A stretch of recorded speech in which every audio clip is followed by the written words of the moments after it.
జగన్మోహన్ రెడ్డి గారికి ప్రతిపక్ష హోదా కావాలని అంటున్నారు. ఆయన ఎందుకు అలాగ అంటున్నాడంటే, ఇప్పుడు రాష్ట్రంలో ఉన్నవి 4 పార్టీలు, అందులో 3 కూటమిలో ఉన్నాయి, ఒక పార్టీ బయట ఉంది, అది మా పార్టీ. 11 సీట్లు వచ్చాయి, కాబట్టి మాకు ప్రతిపక్ష హోదా ఇవ్వడానికి నష్టం ఏంటి అంటున్నాడు ఆయన. ఈ కూటమి ఏమంటుందంటే, అసలు మేమెవరము మీకు ప్రతిపక్ష హోదా ఇవ్వడానికి? ప్రజలు ఇవ్వాలి. ప్రజలు 17 సీట్లని ఇస్తే కనీసం మీకు ప్రతిపక్ష హోదా ఇచ్చేవాళ్ళం. 18 రావాలి, కానీ కనీసం 17 వచ్చినా ఇచ్చేవాళ్ళం.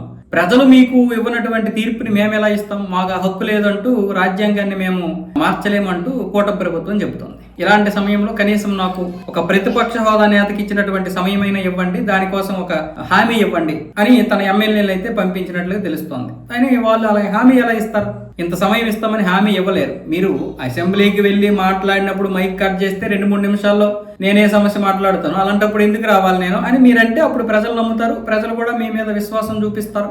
దమ్ముని మొగడు అసెంబ్లీకి వచ్చినప్పుడు మాట్లాడడానికి అవకాశం కూడా ఇవ్వాలి కదా. ప్రతిపక్ష హోదా ఇవ్వనటువంటి మీరు ఒక సీఎంగా 5 సంవత్సరాలు చేసినటువంటి వ్యక్తికి మాట్లాడే అవకాశం కూడా ఇవ్వకపోతే ఇంకా అసెంబ్లీలో ఏం జరుగుతాయి? అంత మీ ఇష్టం వచ్చినట్లుగా జరుపుకోండి అని ప్రజలే కూటమి ప్రభుత్వాన్ని తిడతారు. జగన్మోహన్ రెడ్డి అది వదిలేసి ఇప్పుడు 11 ఎమ్మెల్యేలతో నేను రాజీనామా చేయిస్తాను, అంతకు మించి ఏం చేయలేను, నేను అసెంబ్లీకి వెళ్ళడం లేదని అందరు నన్ను అంటున్నారు.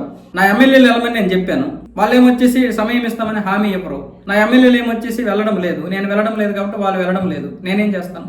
కాబట్టి మేము రాజీనామాకి వెళ్తాం అన్నట్టుగా జగన్మోహన్ రెడ్డి గారు అయితే మాట్లాడారు. అది వాస్తవంగా ఆయన చెప్పినటువంటి ఈ విషయాలు ఒకవేళ ఆయన రాజీనామాకి వెళ్తే అది చాలా పెద్ద పొరపాటు అయిపోతుంది. ఇప్పుడు అధికారంలో ఉన్నటువంటి ఏ పార్టీ అయినా సరే గెలవడం తథ్యం. ఇప్పుడు అందులో 5 గెలిచినా చాలు, పోయినట్లు ఆయనకి. ఈ 11తో నేనేం చేస్తాను? రాజీనామాకి వెళ్ళి మళ్ళీ గెలిస్తే నా పొట్ట ఏంటో తెలుస్తుందని ఆయన ఉద్దేశం. కానీ అందులో సగం పోయేంటే మళ్ళీ ఆయనకి మొత్తం పోయినట్టే, పార్టీ ఉన్న అది కూడా ఇది పోతుంది.